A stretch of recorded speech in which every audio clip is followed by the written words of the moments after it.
Hello friends, welcome to law series. आज हम इस वीडियो में एक सुप्रीम कोर्ट की बहुत ही इंपॉर्टेंट लीगल टॉपिक पर बात करेंगे। हाल ही में सुप्रीम कोर्ट ने डिसेप्टिव बेल प्लिया को लेके कुछ डायरेक्शन को इशू किया है, ठीक है। और ऐसे जो पिटिशनर, ऐसे जो याचिकाकर्ता हैं, उनको यह कहा है कि वो क्या करें, stream of administration of justice को क्या करें, पॉल्यूट कर रहे हैं, ठीक है। तो इस वीडियो में हम समझेंगे क्या कि सुप्रीम कोर्ट को ऐसा क्यों कहना पड़ा।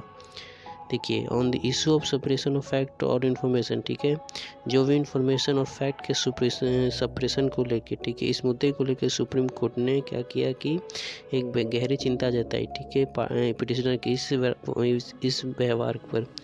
इस केस का जो टाइटल था, पहले उसको देख लेते हैं। इस केस का जो टाइटल था वो था कुसु दुरुका वर्सेस स्टेट ऑफ ओडिशा। किसी भी, अगर आप एक लॉ स्टूडेंट है तो केस का टाइटल याद रखना आपके लिए बहुत ज़्यादा इंपॉर्टेंट है, ठीक है।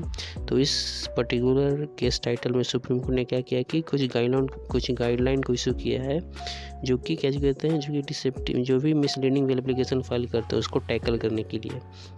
तो इस वीडियो में हम समझेंगे कि आखिर वो कौन सी गाइडलाइन है जिसको सुप्रीम कोर्ट ने इशू किया है, जो भी मिसलीडिंग बेल एप्लीकेशन है उसको अति करने के रोकने के लिए।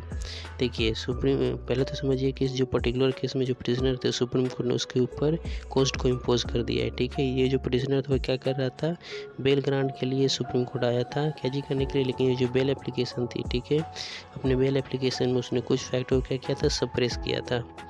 तो सुप्रीम कोर्ट ने द सुप्रीम कोर्ट ऑफ फ्राइली laminated how litigant many time have no respect for court. Court ने यह कहा कि आज के टाइम पर जो भी लिटिगेंट्स हैं, जो भी पार्टियां हैं, ठीक है, उनके लिए कोर्ट के लिए कोई रिस्पेक्ट नहीं है, ठीक है। और वो क्या कर सकते हैं, वो किसी भी हद से जा सकते हैं, यहाँ तक कि वो कोर्ट को भी मिसलीड कर सकते हैं, ठीक है, और फैक्टों को भी तबाह कर सकते हैं। और ऐसे ऐसे ऐसे जो पिटिशन होते हैं क्या करते हैं, stream of administration of justice को पोल्यूट करते हैं बेल एप्लीकेशन को फाइल करके। इतना ही नहीं, कोर्ट ने यह भी कहा कि पिछले 40 सालों में जो लोगों के अंदर नैतिकता है वो ख़त्म हो चुकी है, और आज के टाइम पे जो भी लिटिगेंट है वो क्या कर सकते हैं, कोर्ट को मिसलीड करने के लिए किसी भी हद तक जा सकते हैं। उनके दिल में अब सच के लिए कोई जगह नहीं है। तो ऐसे में कोर्ट ने ये कहा कि ऐसे लोग, ऐसे लिटिगेंट जो कि क्या करते हैं, जो कि स्ट्रीम ऑफ जस्टिस को क्या कर रहे हैं, पोल्यूट कर रहे हैं, ठीक है, स्ट्रीम ऑफ जस्टिस को क्या कर रहे हैं, पोल्यूट कर रहे हैं, ठीक है, और फाउंटेन ऑफ जस्टिस को क्या कर रहे हैं, गंदे हाथों से छू रहे हैं। ऐसे लोगों को not entitled to any relief, यानी कि वो किसी भी रिलीफ के लिए कैसे हकदार नहीं है, ठीक है। Suppression of material fact from the court of law is actually playing fraud with the court, ठीक है। सप्रेशन ऑफ फैक्ट का मतलब क्या होता है, सप्रेशन ऑफ फैक्ट मतलब होता है तथ्यों को क्या करना, कुछ तथ्यों को छुपाना, ठीक है। तो कोर्ट ने कहा कि तथ्यों, मटेरियल फैक्ट को सप्रेस करने का मतलब ये होता है कि वो आदमी क्या कर रहा है, कोर्ट के साथ खिलवाड़ कर रहा है। सुप्रीम कोर्ट ने ये कहा, ठीक है। तो सबसे पहले केस का टाइटल आपको बता देते हैं। कुसु दुर्गम स्टेट ऑफ ओडिशा का ये केस था, ठीक है। कोर्ट की supreme bench of justice Vikram Nath और राजेश बिंदल की बेंच क्या कर रही थी, एक बेल एप्लीकेशन, एक एक्यूज्ड की बेल एप्लीकेशन को सुनवाई कर रही थी, जो कि क्या था, एक एक्यूज था किसमें, एक ड्रग केस में, ठीक है। तो इस पर्टिकुलर केस में हुआ क्या था कि इस पर्टिकुलर केस में जो आरोपी था, ठीक है, वो सुप्रीम कोर्ट आया था। कब आया था, मार्च 2023 में उड़ीसा हाई कोर्ट में जब उसकी जमानत याचिका खारिज हो गई थी, तब वो सुप्रीम कोर्ट आया था जमानत मांगने, ठीक है। सुप्रीम कोर्ट ने उसकी याचिका को एक्सेप्ट किया और उस जमानत याचिका पर क्या किया कि नोटिस इशू कर दिया, ठीक है। The bail applicant move second round bail plea before the trial court and then the Orissa High Court. जब सुप्रीम कोर्ट ने उसकी जमानत याचिका पर नोटिस इशू कर दिया, तब वो वापस कहाँ गया, उड़ीसा हाई कोर्ट गया, और उड़ीसा हाई कोर्ट के सामने उसने ये कहा कि साहब, सुप्रीम कोर्ट ने क्योंकि उसकी जमानत याचिका पर नोटिस इशू कर दिया है, इससे वो क्या है, वो जमानत का हकदार है, ठीक है। तो लेकिन जब उसने सेकेंड बेल प्लिया जब उड़ीसा हाई कोर्ट के सामने फाइल की, ठीक है, तो वो इस बात को मेंशन करना उड़ीसा हाई कोर्ट के सामने भूल गया कि उसकी जो जमानत याचिका है वो पहले ही उड़ीसा हाई कोर्ट ने रिजेक्ट कर चुका है, और सुप्रीम कोर्ट में उसकी जो बेल एप्लीकेशन है वो पेंडिंग है मतलब कि सुप्रीम कोर्ट में उसकी जमानत याचिका पेंडिंग है, क्योंकि सुप्रीम कोर्ट ने तो केवल नोटिस इशू किया था।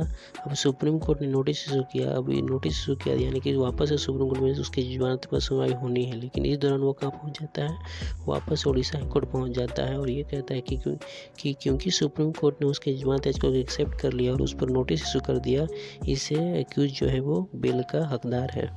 Odisha High Court granted the accused bail in October 2013, a month after the top court had issued notice on the appeal, unaware that the Supreme Court had admitted an appeal against the rejection of an earlier bail plea. Orissa High court ने क्या किया कि accused को bell grant कर दी, ये देखते हुए कि सुप्रीम कोर्ट ने उसकी जमानत याचिका पर क्या किया है, नोटिस इशू किया है, लेकिन जो पिटिशनर था उसने इस बात को मेंशन करना ज़रूरी नहीं समझा कि उड़ीसा हाई कोर्ट में जो उसकी जो ये बेल एप्लीकेशन है वो अभी पेंडिंग है, ठीक है। इस बात को उसने क्या किया कि मेंशन नहीं किया।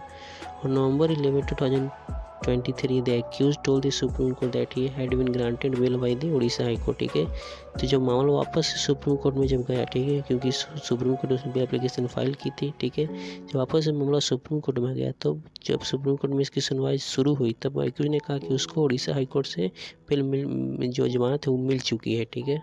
जब एक्यूज ने सुप्रीम कोर्ट को ये बताया कि उसे उड़ीसा हाई कोर्ट से जमानत मिल चुकी है, ठीक है, तब सुप्रीम कोर्ट ने इस पर हैरानी जताते हुए कहा कि इस बात पर हैरानी जताई कि जो याचिका करता है, ठीक है, उसने उड़ीसा हाई कोर्ट के सामने जमानत याचिका में कुछ तथ्यों को छुपा दिया, ठीक है। उसने हाई कोर्ट को ये नहीं बताया क्योंकि उसकी जो बेल एप्लीकेशन है, ठीक है, वो already high court Orissa High court reject कर चुका है, ठीक है। और इसी के रिगार्डिंग उसकी जो जमानत याचिका है वो सुप्रीम कोर्ट में पेंडिंग डिसाइड नहीं हुई, ठीक है। सुप्रीम कोर्ट ने याचिकाकर्ता के इस कंडक्ट पर क्या किया कि क्रिटिसाइज किया, ठीक है। हालांकि कोर्ट ने उसके बेल के कैंसिल तो नहीं किया, ठीक है। Thou concerning the conduct of the prisoner, one of the options available was to cancel his bail. However, we do not propose to take such extreme step in the case in hand. However, this can be the option exercised by the court if the fact of the case so demands, seeing the conduct of the parties, ठीक है। Supreme court ने ये कहा कि हमारे पास एक option है कि इसके जमानत याचिका कैंसिल कर दे, लेकिन हम ये करना नहीं चाहते क्योंकि ये बहुत ज़्यादा एक्सट्रीम हो जाएगा, ठीक है। हालांकि कोर्ट ने कहा कि आगे के मामले में अगर ऐसे कोई मामला आता है जहाँ पर क्या करता है, कोई याचिका करता है, कुछ तथ्य को छुपा लेता है, तो क्या कर सकता है, कोर्ट उसकी जमानत याचिका को कैंसिल कर सकता है, ठीक है। The apex court lamented that such a state of affairs represent a degradation of moral value in society which could be because of our education system. Court ने इस पर ये कमेंट किया कि आज के टाइम पर याचिकाकर्ताओं की तरफ से इस तरह का जो व्यवहार है, ठीक है, वो मतलब अशोभनीय है। और ये क्या है, ये हमारे एजुकेशन सिस्टम के डिग्रेडेशन को क्या करता है, दर्शाता है। Now we are more happy to hear anything except truth, said anything except truth, speak anything except truth, and believe anything except of truth. Someone rightly said that lies are very sweet, while truth is bitter. That's why most people prefer telling lie. The court further stated, court ने ये कहा कि किसी ने कहा है कि जो झूठ है वो मीठा होता है और जो सच है वो थोड़ा सा कड़वा होता है, इसलिए ज़्यादातर लोग क्या करते हैं, झूठ बोलना पसंद करते हैं, ठीक है। सुप्रीम कोर्ट ने ये ऑब्जर्व किया, ठीक है। तो यहाँ पर आप देख सकते हैं कि मतलब जो एडवोकेट दोनों पार्टी की ओर से रिप्रेजेंट हुए उनके थोड़ा से नाम दिए गए हैं। ये ज़्यादा जरूरी तो नहीं है, ठीक है, लेकिन अगर आप एक लॉ स्टूडेंट हैं तो आपके लिए थोड़ा सा इंपॉर्टेंट है, ठीक है। तो thank you for watching the video, please like and subscribe my channel.